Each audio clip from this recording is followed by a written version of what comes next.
Well, welcome to Kickstarter Radio 102.4. I'm your host, Lipstickpaddy, finally getting back to my feet. Goodness gracious.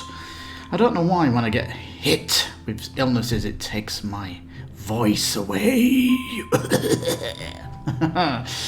Anyway, we're Kingdoms Forlorn here, a whoppingly ambitious game from the...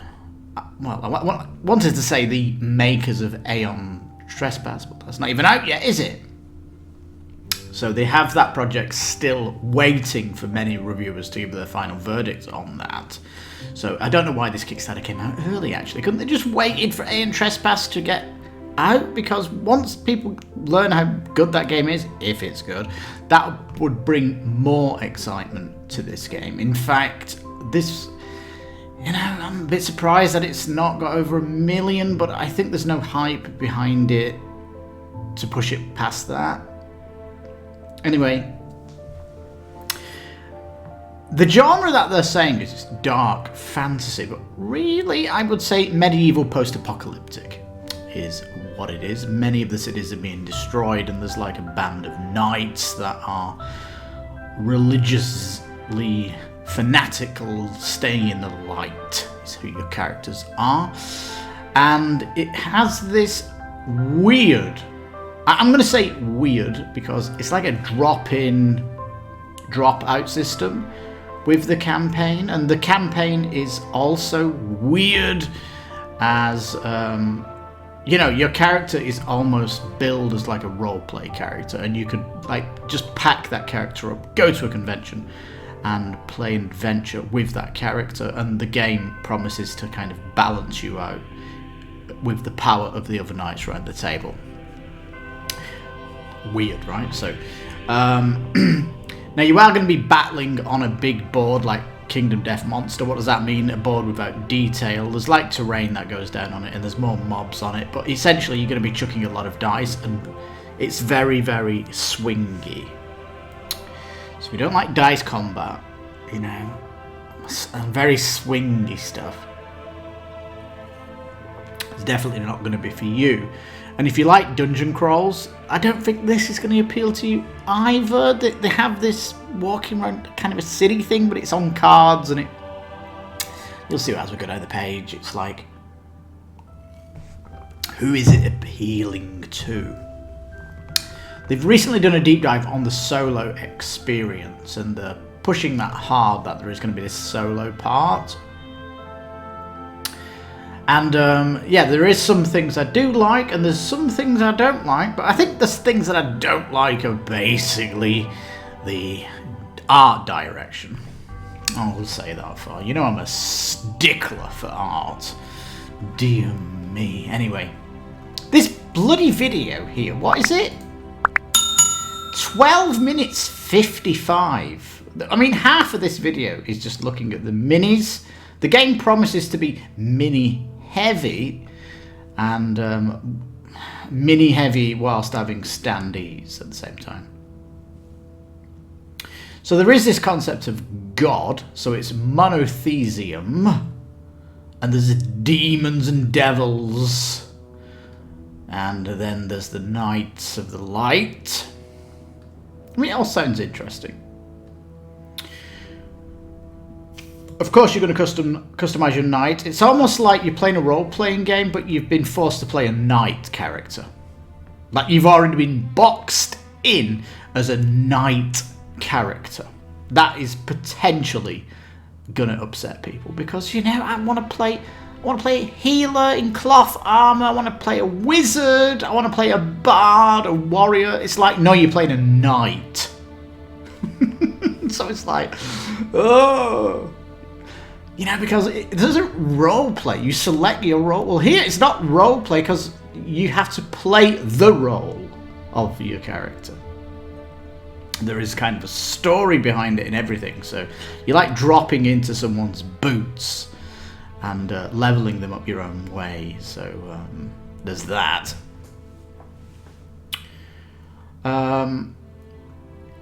It is funny, this like drop in, drop out, you know, on the campaign. The campaign kind of scales to how many knights you've got. And this is like lengthy, promising like over 150 hours of narrative.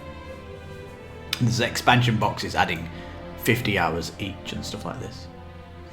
Now this 1,000 unique illustrations, well, we'll see how strong they are. And I think if you've got any qualms about the art like I do, it might be worth minimum pledge.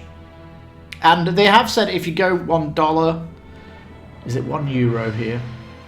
Whatever, the minimum pledge, if you go for it, they will give you a grace period before the price goes up in the pledge manager. So you will have time to kind of up your pledge, but they do increase it into the unknown. They are known to increase it with Aeon's Trespass. Aeon's Odyssey, that's what it is, isn't it? It's got like a really long name. I'm not going to dwell on that. That game. So what do we see here? We see a giant box that you're going to get. Super big table hog. I like table hogs, by the way. You've got like this city exploration on this cards. It's kind of what they're calling a roguelite. Which is kind of interesting. There is kind of crafting as well in the game, and there's a mechanic where there's monsters that will be following you, and they could even, you know, you might be attacking it part of the campaign, but this monster just invites himself into the game and makes it more difficult. So it's like you know, because you are a known entity in the world. Obviously, because, you know, the only light characters in the dark, so you kind of, the demons are onto you straight away. You're kind of the survivors and stuff. But I'm guessing, who are you dealing with in these cities if everyone's gone dark? Is there like an element of light people around? I mean, apparently yes. There's companions you might hire and stuff you can be doing in the cities, but that kind of interests me. And you know, the game is highly promoting the aspect of loot, and it's like, this is where the game is going to shine, is how good is the loot going to be, how strong is your character going to be when it gets all this loot and stuff like this. And it sounds like the campaign is so wishy-washy open that you could potentially try go do loads of stuff, come back to the campaign, you could be super powerful. So how this is going to scale with the fact that your character can go off-piste from the campaign and come back in on that campaign. I mean, and is there not going to be this element of superpower? Now, on this picture, you can just see the rulebook. It looks like it's hardback bound, and it's a beast of a rulebook, 80 pages, something like that. Now, they do have a rulebook you can look through, but it's certainly not the finished article. And what we're looking at here is the prototype, and it's early anyway. So, when's it due? 2024. So even the design could be like another year in. And I think this absolutely validates the $1 pledge, because you want to see where the direction of the game is in a year. And really, it would have been better if they'd waited for Aeon Trespass to Aeon's Odyssey, that thing, to come out and stem up the excitement, because potentially what we're looking at here is a company that certainly wants to be up there with Awakened Realms, with these giant, beautiful boxes of super ambitious stuff going on. Right. Now, certainly this has got no plans to come to retail. I probably would second guess a second Kickstarter would be coming down the pipe if it's a success and stuff like that. I mean, we're already hearing of other big Kickstarters that are going to come out again for a second Kickstarter, even when that game's not even been released yet. Like Aeon's Odyssey, that thing, it might come out as a second Kickstarter. It kind of makes sense if it's popular when the retailers get, not retailers, the I want to say retail heavy YouTube channels get them, like the Dice Tower and Man vs Meeple, and you know, your favorite your favorite channels. Once they get hold of the finished product, that's where you can get more excited, you know.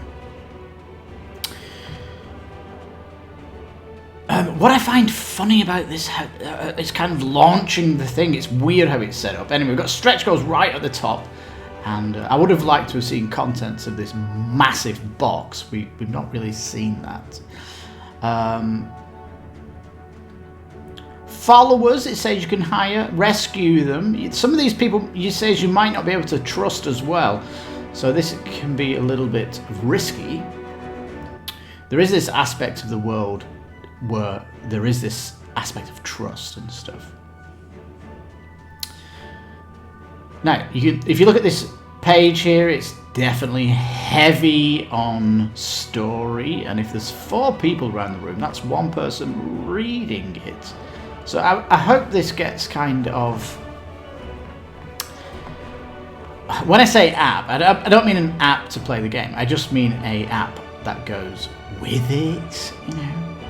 And we know there's fantastic apps out there that all the big games are getting. I wonder if this game is so heavy that it should get some kind of treatment. And can the editor please put in what I'm talking about here? Because my brain's kind of fried. My head feels a bit like cheese, so that thing. Now, this is a night that's been unlocked, and what is going on here? He's got like this strange star. I don't even want to say Paul does. It looks weird. It's like a massive shield on his back that looks weird. Why's he got this stupid helmet on? Like, this guy's supposed to be like a legend. It's like, can we see him, please? The knights have to cover their faces up. Like, not happy about that. I mean, look at his mini. Anyway. Rats here.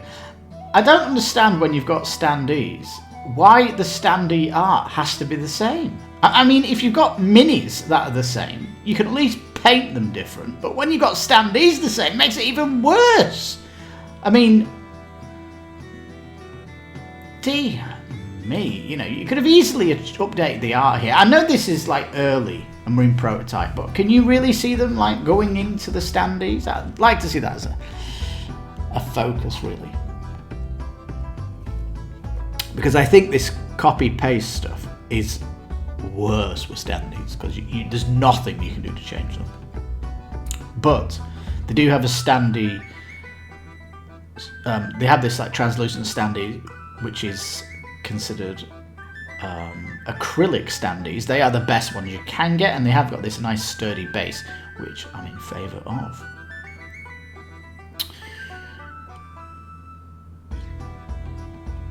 Now, hunters and ambushes. So these are going to be people that are going to be chasing you, and yeah, looking kind of interesting, I'm guessing. Yeah. More monsters that wander around. Oh, my concern is the art. It really is. My concern is the art. I mean, monkeys in armour. Like, it's going from what I think medieval, post-apocalyptic, to kind of not even fantasy here. It's kind of on the bizarre. And we'll see that as we go down this idea of bizarre.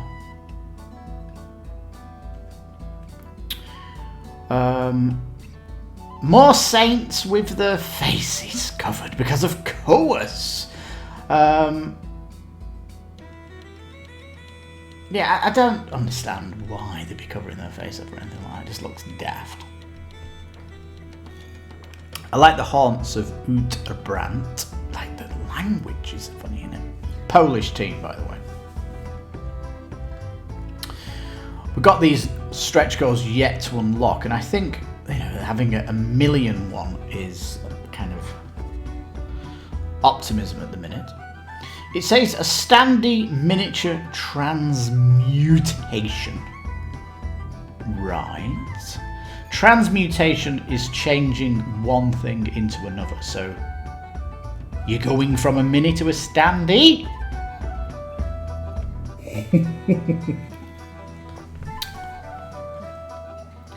Look, we're on daily unlocks at the minute. We're not even seeing what's in the main box or what you've got yet. It's kind of just, it's like this top section's for people that are backing it already.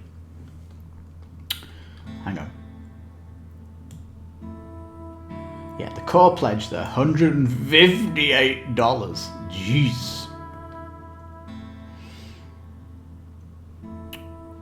Now these abilities cards, you can get a little bit of a look at them here. The art is kind of weird. Dungeon art is these cards you're putting out, and it's not really a dungeon, is it? It kind of looks a bit frosty, and if you look at the YouTubers that are looking at the prototype, this is, you know, it's just something you're going to have to put up with, I guess, because it's not a dungeon per se. And I don't care when you've got this idea of a it's a light dungeon delve. It is random, and they call it procedural. Procedural is random.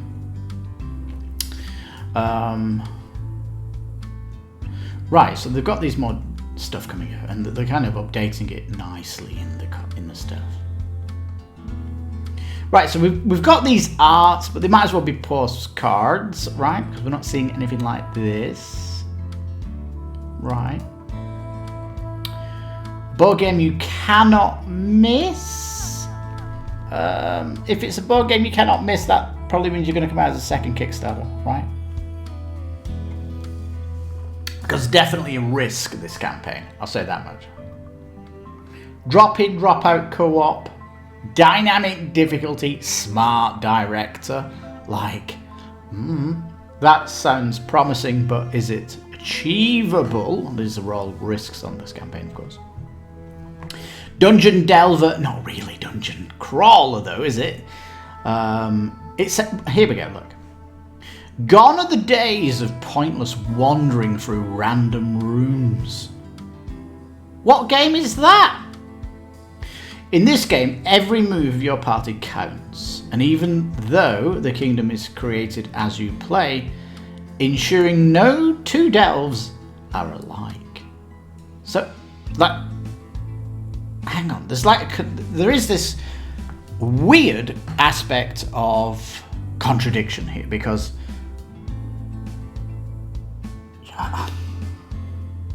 I mean, I'm ignoring that whole wandering through random rules and having random loot and stuff. I think what they're doing is there's like it's like a roguelite, so that map is procedurally generated, but the loot table from that is set. That's what they're trying to say here. The loot table. I mean, because you have to have a designed loot table from these delves you're going in, because if you're going to be crafting, the worst game in the rule will have items you can craft, and you can't get those items because of the random generation. So it makes no sense, anyway, to even have that random. So, yeah. Quest-driven. Narratively rich. I mean, even if you go off the campaign, you are still quest driven to go and do other stuff. There's lots of not mentioned side stories, but expeditions, I think they're calling them. You're kind of going off piste. So that's kind of cool. Vast world of meaningful choices. There is this kind of aspect of the world is changing based on what you do, and it kind of makes sense, but at the end of the day, you're the only light shining in the dark. So that should be a thing anyway.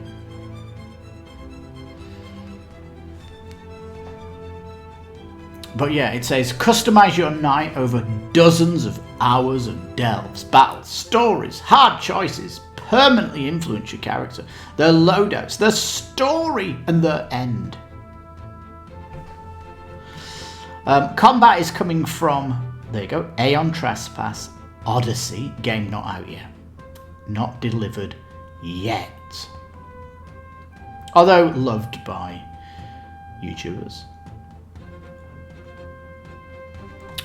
Hard co-op. You see, when you say dark fantasy, what you either think Kingdom Death Monster in board games, and in video games you go to those games that everyone thinks are popular but they're niche.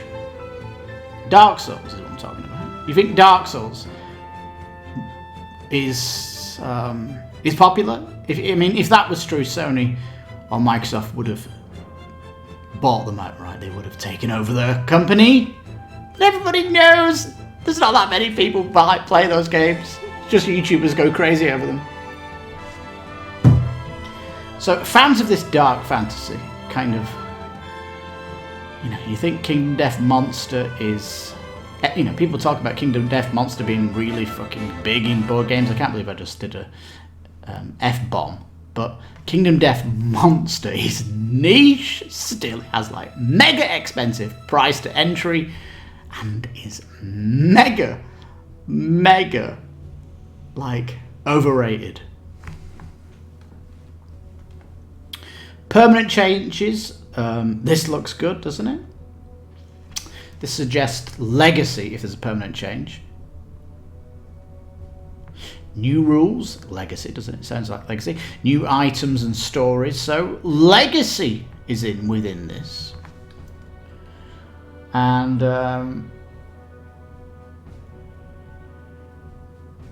yeah, I mean, look at this. It says the true solo mode. The current YouTubers had to play 4 nights when they did this. However, this true solo is suggesting that you play with 1 character and the game scales for that. I think that's how it should be. So yeah, they are going to say when you have the absence of other knights, i.e. you're on your own, you have semi-autonomous squires. So you do get the 4-player experience, but there is some kind of autonomous stuff going on with these squires. Concept art.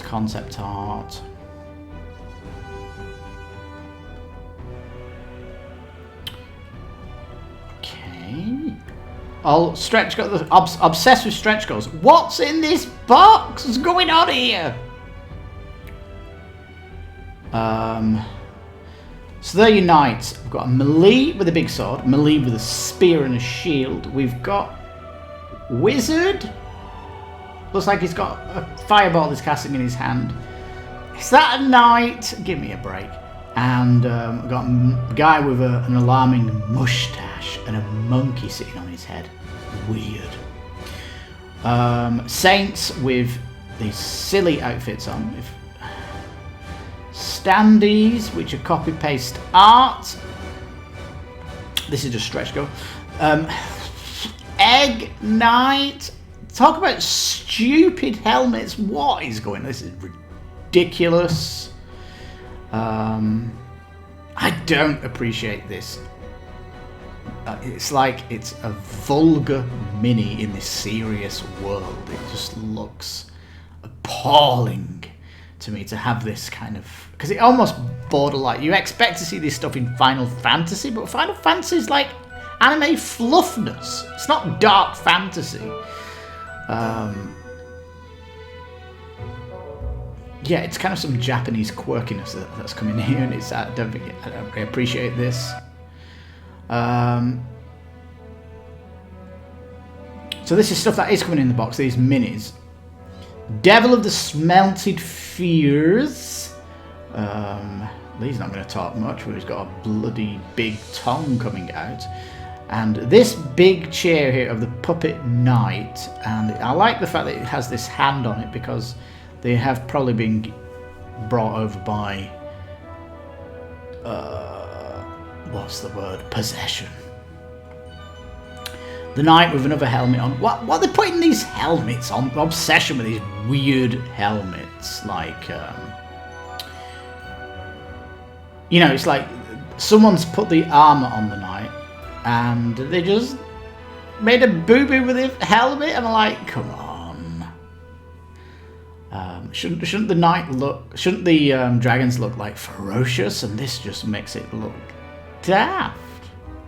I mean, if I got this game, I would paint this pink and yellow ball on it, like, just to make it look as stupid as it probably is.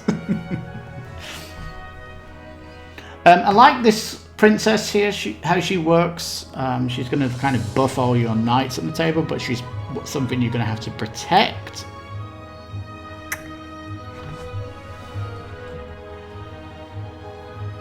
So, minis to expect in the box. Notice the standees at the bottom here look like they're not translucent. Now the night sheets here, I don't know. I don't know if I like these night sheets, you know. I don't know if I like the art. I mean, the battle card art, it kind of has this medieval drawing, you know, like the Magna Carta kind of drawing, but that art is like that art's from like the 1600s, and it should stay there, like, because when you put it on cards like this, you know what it reminds me of? Monty Python. That is what it feels like Monty Python art in what should be like a serious game, and it just looks daft for me. And it's a big turn off, the art, because of this. It really is. Yeah, you know. The actual delving bit here, where you're kind of on the top of a world, I do kind of like this art. It's kind of funky. I don't appreciate that they're using cards, though, instead of tiles. That's kind of gone. Well, hang on. Night cards. So they get special gear, they get an arc, and they get skill. There's no, like, magic deck they're talking about or anything like this. Worries me. Custom dice, of course, is a big dice chucker. You have this night pool in the middle. You can share things around during the battle. It has terrain things that you can put around the map. That would have been nice if it was actual 3D terrain, right?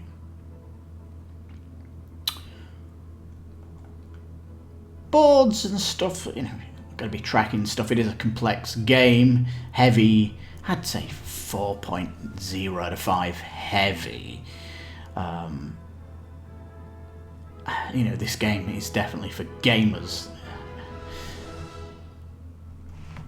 So yeah, each night gets a book, and branching campaign 30 hours each. If you play each night, it says that's 150 hours of gameplay. Plus, it says 5 30-hour kingdom stories. This could be the side quest stuff with 100 hours and post-game stuff also. There's still mysteries going on with this game. Vast mysteries. Right, so that's the main pledge out the way, and you know what they're not showing me is I mean, this page, look, we're 25% down, peeps. Are you ready for this long video?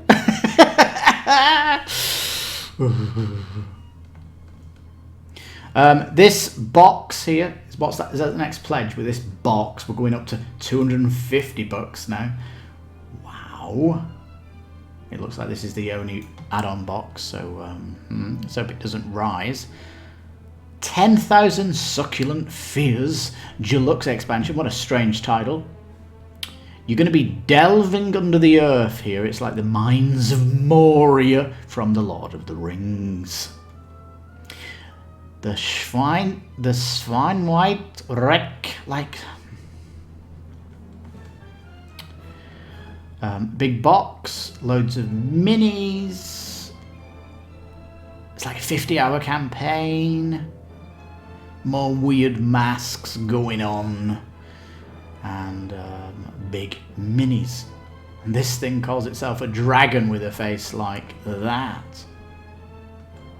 Because, you know, this reminds me of like the Stay Puft monsters from Ghostbusters. It's kind of like off the wall and doesn't fit in the theme. More Monty Python card art.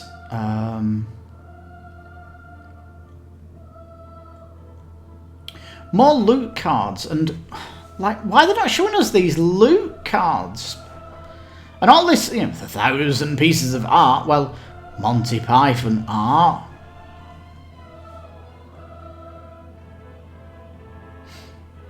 These cards here looking like tarot. It's like, reminds me of like tarot card art. It's just vulgar. What? Well, obviously, I'm getting down here. This is not for me, this game is not for me. But certainly stuff that I think should be shown, including what the item cards are, what can you craft, what's this loot you're talking about? Is there epic loot to get? Is there legendary loot out there? What does that look like? How does a knight in the end game look with all these cards around it, and how powerful is it? That's the kind of stuff I want to see here. But we're not seeing it. They keep showing me this bloody egg knight, which is absurd. So yeah, we've already seen these images, the kind of copy-paste images on the page, making it look longer. Let's go in here. Oh look, an add-on for the Tale of Sir Gallant. Like, no way, Jose. Look at this stupid helmet again.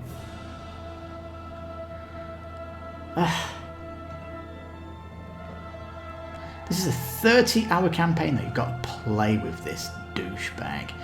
I'm not up for that. This is the early bird.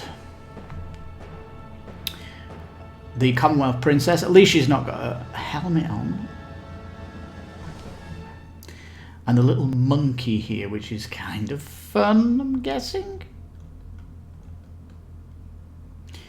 Customized dice. If you play with more people, you're going to want more dice. A thick quality mat, it says. You mean it's a neoprene mat, isn't it, for $21 for the battle board center. Like the fact they're doing card protections, and 700 cards is pushing this up there to $60. I don't think $60 is 53 euros, mate.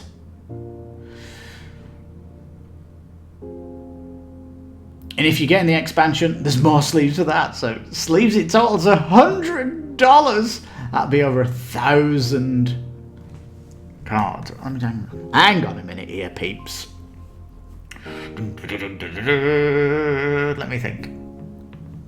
That is $100 for cart to sleeve this bloody game. Now, if I look at Tanara's Adventures, which had a sleeve add-on, that sleeve add-on was nowhere near this price, and it had 1,000 cards. That's what I feel like. It's just egregiously expensive. It really is. A set of thick custom sleeves, like, how thick is that? You know, why they fear this? If they price this up, they should know the micron level of this, right? But you know, I'm a sucker for this. So if I was going for that'd have to get that. But it's an extra $100 in this. You'd have to be bubbling with excitement here. And peeps, if you got this far in the video and you're back in this game and you're bubbling with excitement, please get down in the comments here and tell people that are watching this video why this game got you on the pledges, right? Because it's a big pledge for a game that doesn't want to show us all of its features yet, because the game is still very early in its production. Art book, because we're showing you lots of concept art here and you're not going to see it in the game. You can yeah. The world, yeah, it's post-apocalyptic. Darkness is taking over everywhere. We've got like a dragon here dressed as a knight. What's going on here? It looks like we've got a wizard here with a sword and a hat like a mushroom. Like, it's just weird for being weird's sake, isn't it? we're halfway down the page. Hopefully we're going to see these knights down here. There's a lot of reading going on here. Here's the kind of art that I believe is... Oh, it's like 500-year-old art you've resurrected to put into your game. It's like, give me a break. Like, get a proper artist. Look at what your other contemporary big Kickstarters are doing with their art. You've gone for this Monty Python ridiculous stuff. Oh. Knight customization. Draw your own art better than we've done. It should be.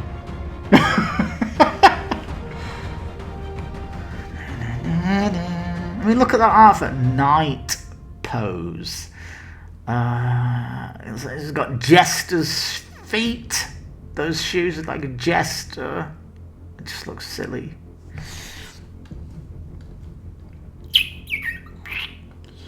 Yeah, branching storylines, story decisions. Yeah, we've seen this before. Boss monster fights and stuff. Look, at the end of the day, the only reason I like boss fighters is because you're getting loot from them. You know, you're actually, taking a giant monster. Maybe there's something you can get off them. Take the teeth out and craft it into something. I mean, these monsters are wearing armor. Maybe you can use bits of this.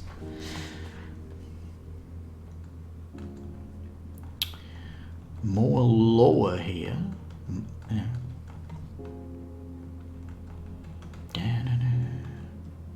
The Night Eater. I've got a weird face mask on. The egg douche. I mean, look at this art, man. I'm going to keep pressing the art button. Here. Lots of fluff here. Is this adding to this Kickstarter? Is it adding to it? If it's not adding, then it shouldn't be here. Like, you should have put this on an update. Oh, update of the lore is what, instead of on the page here, because it's just egregiously put here.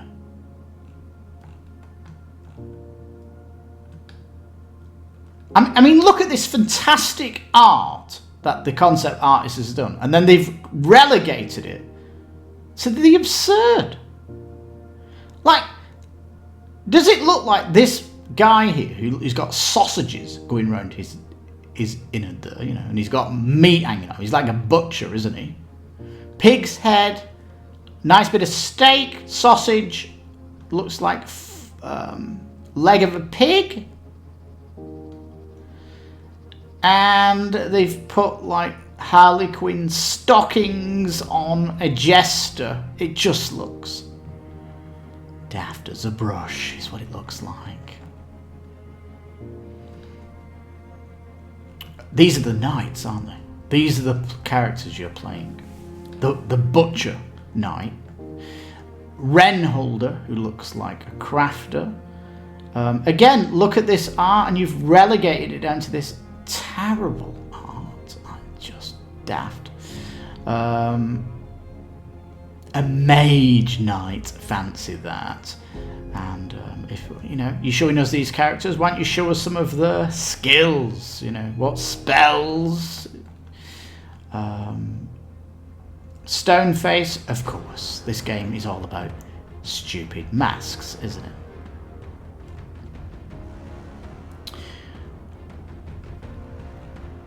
Right, videos, yeah. Videos, not showing us any of the item cards, crafted cards, the actual cards of, here we going.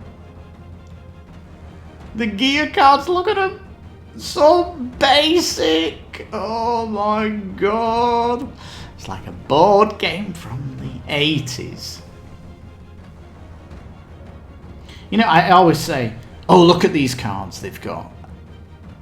They just copy-pasted the background on each of these cards. These haven't even got backgrounds. Look at the reclaimed spear. That's not exciting card to get, is it? Look at the art. The art should, instill really cool stuff when you see it. That is outrageous. It's like the kind of art I'd seen a mobile game for a Monty Python game. It's what it looks like. The art style here, this is why I like it. It's kind of 16-bit art that we're seeing in the video game indie titles. That's what it's like. I like it 16-bit art, but do I like it in my board games? I don't think so. These are still work in project. You better believe it, Sunshine. You need a massive art pass here. Big time. I can't believe you've come onto Kickstarter with the game looking like this. You think this is acceptable? It's outrageous. Look at this knight pose. Oh.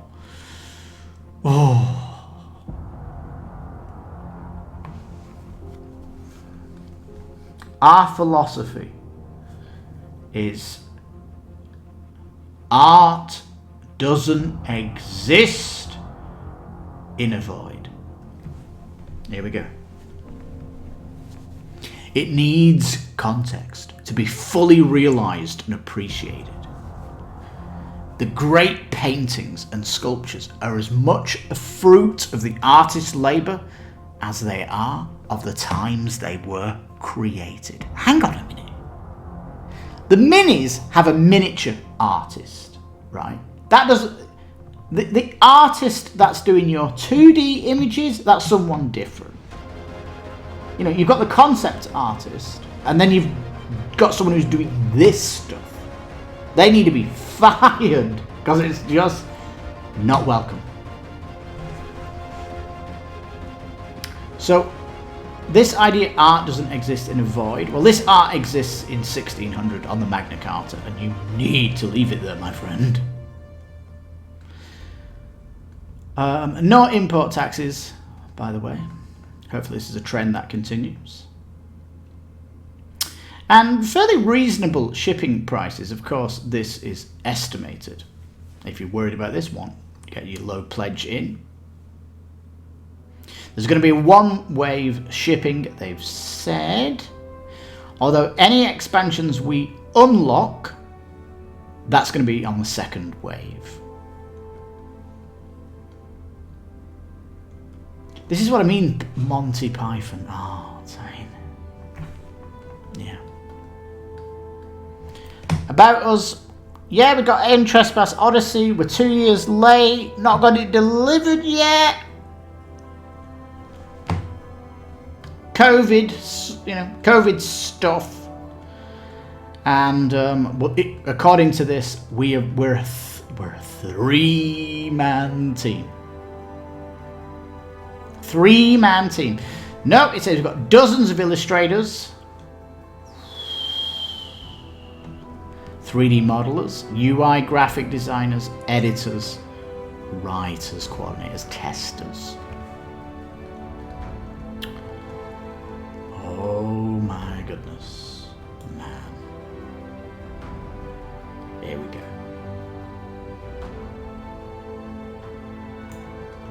Let's refresh it so we can get this picture at the top. Here we go. Peeps, Kingdoms Forlorn, Dragons, Devils, and Kings. It's early, isn't it? It's like not even in the oven. And they've come to Kickstarter. It looks like the art is super prototype. That can't be anywhere near final art. Give me a goddamn break, man.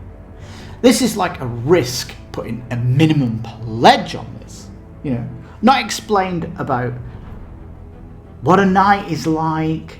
Endgame, full of all its cards and stuff, because you're playing a role of these knights, right? They each have their own storybook.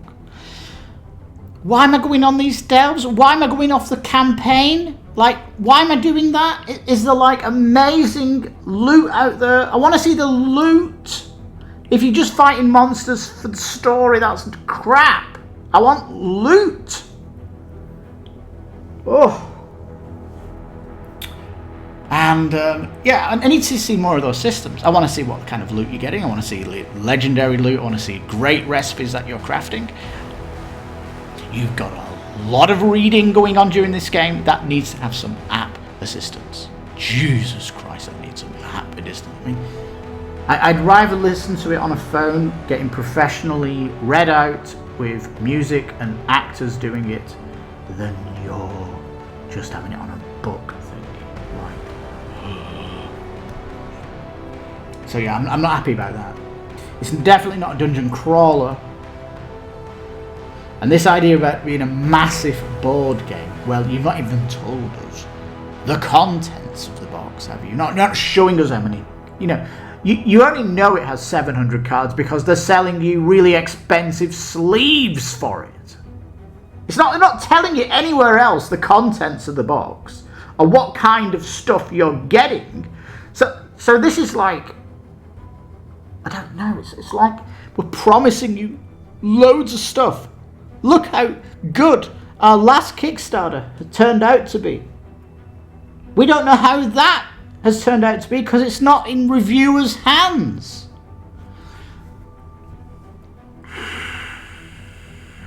So yeah, peeps, not impressed by Kingdoms Forlorn. That Monty Python art needs to be addressed. And we need to see far more than what we're showing, because that's why it's not broke 1 million in its first week, because at the end of the day, what are these 5,000 backers on the project for? I just can't recommend a back of this game, because all of the stuff that sounds exciting, they have no content to show you about it. It's just this massive gamble, isn't it? Yes. So that's what I feel. I just think the stuff that's exciting, it's just exciting on paper at the minute. And even though Kickstarter, you should come here with your, showing everything to get people excited, not showing me that stuff that would have got me excited has kind of not been good. And showing your best foot forward with this kind of art is disappointingly, bitterly disappointing. Hi peeps, let me know in the comments, peeps, what you think of this, because I'm not impressed at all. Yes, massively ambitious, and therefore wait another year until you can show this stuff. That's how I feel. It's just come to Kickstarter too early. And, maybe it's worth a risk. $1 pledge it through until you see the game get to where it needs to be to convince you to update that pledge. But holy good God, if there's no talk of that art being placeholder, because it doesn't look like they've even put placeholder around it, like this is final art, like, are you kidding me? I'm out, dude. I'm completely out. Is that not a concern that they're not showing this stuff? Is the art not a concern? Not even showing you the class abilities? Like, the wizard, the mage knight, what spells did they have? Not showing you. So that's deeply worrying. And the game could possibly turn out to be great and stuff, but where I'm sitting now, I would wait for a second Kickstarter. Because if the game turns out to have redone art and all the systems are as they promised, you can drop out, go to a convention, bring your knight back who's super overpowered, and have that game system to make them weak so that it scales so you're not overpowered. That's untested. Yeah, it's still ambitious. That needs to all become golden before I'll be interested in this game. And maybe then on a second Kickstarter I'll be interested. But yeah, not only am I bitterly disappointed, but holy crap, over $100 on sleeves as well. Get out of here, peeps. If you managed to get this far, please like the video and think about subscribing. I hope my interestingly... Is it interesting, what I say? My take on these Kickstarters is what you like to hear. Think about subscribing, of course, to the channel. I'm getting back to my feet, and there'll be more videos coming this month. Oh, yes, and I hope you had a fantastic Valentine's Day. And there'll be no Sunday video on my podcast. That'll probably be coming next Sunday, as I just wanted to get this Kingdoms Forlorn video out because I know people will be interested in my thoughts on it. So there you go, peeps. In a nutshell, leave it alone. Leave it until the future. That's what I think. So yeah, Kingdoms Forlorn, bitter disappointment. Monty Python art. Are you kidding me? And on that bombshell, thank you so much for watching. This has been Kickstarter Radio 102.4. I'm your host, Lipstickpaddy. You take care, stay safe, and bye-bye for now.